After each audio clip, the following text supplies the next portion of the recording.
मागच्या वर्षी 450 झाडामध्ये किती उत्पन्न काढलं तुम्ही? 10 लाख रुपये आलं मला. आणि ह्या वर्षी तुमचं टार्गेट काय आहे? माझा 12 ते 13 लाख रुपये आहे या वर्षी टार्गेट. नमस्कार. तुमचं नाव आणि पत्ता सांगा. अभिलाष वासुदेवराव परांजपे, ब्राह्मणवाडा थडी, तालुका चांदूर बाजार, जिल्हा अमरावती. बरं, आता आपण तुमच्या संत्र्याच्या बागेमध्ये किती झाडे सगळे येतात? 450 झाडे. किती वर्षापासून नैसर्गिक वापरताय?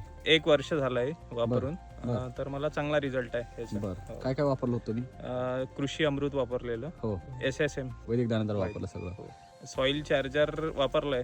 बरं, हो हो. किती गेला असं बागेला? ते गेले 2 ड्रम सोडले, 40 लिटर. 40 लिटर. बरं, मागच्या वर्षी 450 झाडामध्ये किती उत्पन्न काढलं तुम्ही? 10 लाख रुपये आलं मला. 10 लाख रुपये. आणि ह्या वर्षी तुमचं टार्गेट काय आहे? माझा 12 ते 13 लाख रुपये आहे या वर्षी टार्गेट. तुम्हाला काय फरक म्हणजे दिसतंय तुमच्या बागेमध्ये? माझी याच्या अगोदर? कॅनोपी झाडांची वाढली, बर. पत्त्यांची संख्या वाढली आणि बर. पत्त्यांची रुंदी वाढली हो, आणि सेटिंग प्रॉपर झाली आहे. म्हणजे गेल्या वर्षीच्या तुलनेत ह्या वेळेस माल जास्त आहे, माल जास्त आहे, कॅनोपी पण चांगली कॅनोपी पण चांगली, आणि खोड खोड पण चांगला आहे, हो. डिंके मुक्त आहे, विशेष म्हणजे बर. हेल्दी आहे. हो. म्हणजे एकही झाड आता डिंक्याचं नाही नाही. नाही, म्हणजे रिकवर 450 झाले पूर्ण. रिकवर झाले हो, पूर्ण, हो.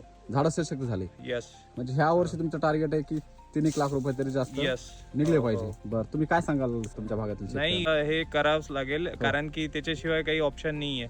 बरोबर. रासायनिकच्या याच्यावर आपलं होऊ नाही शकत, म्हणजे एवढं सशक्त होऊ नाही शकत झाड. म्हणजे तुम्हाला 1 वर्षाचा अनुभव आला. हो हो हो. म्हणजे एसटी वैदिक केलं तर बागा टिकतील तुमच्या. बागा टिकतील, नाही तर टिकणार नाही. कारण की संत्र्यानं तुम्हाला हा, तर त्या- कारण की पीएच खूप वाढलाय जमिनीचा. बरोबर. ऑर्गॅनिक कार्बनची पण हे डिफिशियन्सी आहे. हो आम्ही सॉइल परीक्षण केलं, त्यानंतर आम्हाला लक्षात आलं, हो, त्यानंतर आम्ही वैदिक शेतीलाच हे दिलं. म्हणजे एसटी वैदिक वापरायला सुरुवात केली तेव्हापासून. हो हो, आणि मला वाटतं आता जस्ट तुम्ही बेसोल डोस टाकून पाणी दिलेलं आहे. पाणी दिलेलं. बरोबर. हो हो. म्हणजे आता तुम्ही परिपूर्ण याच्यात उतरताय. यस. धन्यवाद.